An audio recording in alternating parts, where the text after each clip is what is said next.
elementary courtesy, hindi nangyayari yun kasi yung mga proponent mga congressmen. Actually, it's not even a courtesy if I may put that in right perspective. It's more on following the rules and regulations as stated by the law. So, alam mo yung pagod na yung tao, ano ba talaga? Sino ba talaga may sala? O, eto ngayon, yung damdamin ng taong bayan, tinutugunan namin ngayon at tinutulbukan na natin ang mga bagay-bagay.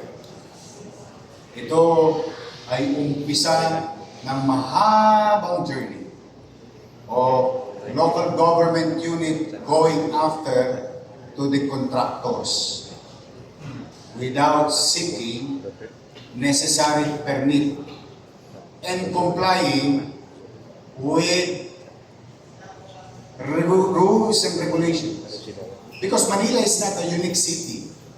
The law that is existing in Manila is the same law that exists in 1,600 plus local government unit because we only have one law, what you call RA 7160 or the local government code. And I think any lawyer for that matter will agree with me. So what is happening to X city, to B city, to Y city is also happening, or laws that existing there is the same law that exists here in the city of Manila. It's just that your city government of Manila's action today is to really put an end to these abusive contractors of national government agency not following rules and regulations and existing laws. Kaya ako lang natanong yan kasi doon si BBM, yung mga LGU, Sinabi ni hindi nila alam na may project pala doon sa lugar nila. Ang laki-laki billion. Pati governor, napanood ko Na-shock din siya, hindi rin yung isang governor napanood ko. Hindi rin Ang niya mga ginagawa nyo, dumaan kayo dito. Saka don't get me wrong, Pat. We will approve. When it is, wala mo problema. wala mo problema Bayad kayo buwis, aprobahan namin kung kapakinabangan ng tao. Thank you. Yes, ma'am. Good morning, Mayor Denise Valdesancho from 1PH, Signal TV. Confirm ka lang, Mayor, alam ko this is still under investigation, pero may idea ba tayo bakit ang dami nakakalusot na ganito na walang permit? Walang sumite. Ang malas ng mga kontraktor na yan, nag-iikot ako. I go around. In fact, last Sunday, I confiscated the illegally parked truck above the bridge. Tapos malaman-laman ko, may flood control project pala kayo dyan.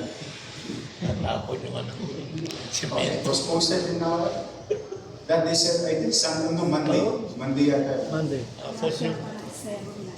Sa Estero, sa United Nation Avenue, before the Robinson Mall. Imagine mo, diba? I mean, let's be honest to ourselves. Anyway, baka mapapagod lang ang mga mayor. Kakahanap ng hanap. O ngayon, we'll start charging cases against them. Mayor, And I hope by this time, yung mga involved ay dapat tingnan ng, let's just say in this case, let's just say DPWH, dapat tingnan ng DPWH para ma-blacklist naman itong mga to. How can agencies of government tolerate these contractors to participate in bidding without complying to basic requirements of law? For sure, yun din ang tanong ng bayan. This is the bidding.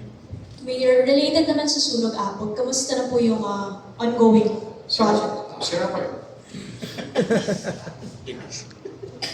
Nakakaawa yung mga taga-sunog dati.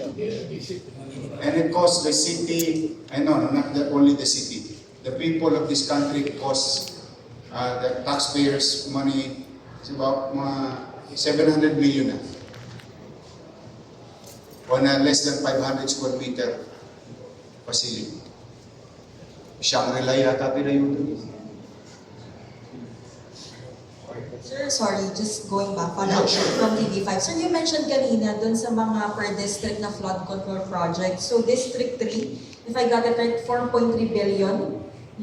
So isa po doon sa pinaka malaking allocation ng budget for flood We'll control. furnish you the copy. These documents. But Mayor, since district po ito ni Congressman Joel, is he gonna be part of the investigation? And meron na rin po ba tayong coordination with him because it's part of his district and pati sir yung mga contractor po na walang permit na nakalusot. Again,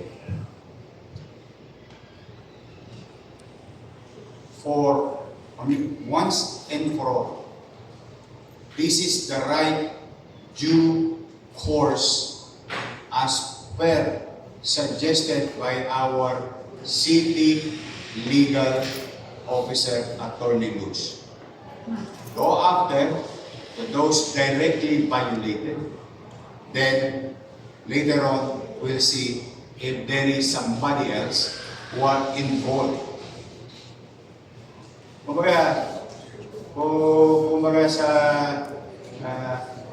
riding in tandem, nahuli mo yung driver, yung gunman, nakatalon, nahuli mo yung driver, doon matutuntun na natin kung nasaan yung gunman.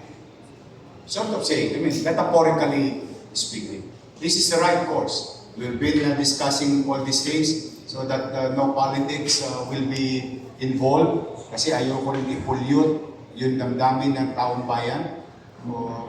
Ang taong bayan ay magkaroon ng confusion na politika and so on and so forth. Now, who violated?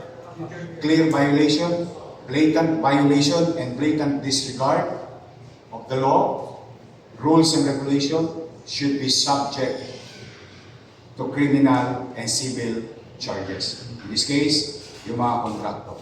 Yan, sa kanya sila. We'll see. Again, I'll cross the bridge when I get there. But I told you, no halikaw. Sir, last question. Okay? Last question. Guys, Maraming salamat guys. Okay, mag-ingat kayo. We'll update you on the proper cases filed today. We'll send you copies of it for general consumption and the copies of these documents, as you have been asking also, for purposes of clarity and guidance of everyone. Again, to our friends in the media and the bloggers who are here, thank you very much for your time. Thank you for helping us communicate the course of action of your city government. Loobin nawa ng Diyos, magtagumpay tayo at papanagutin natin ang mga taong umabuso sa mga pasilidad at pagawaing bayan at pondo ng bayan sa lungsod ng Manila. Magandang araw at pagpalain nawa kayo ng Maraming salamat.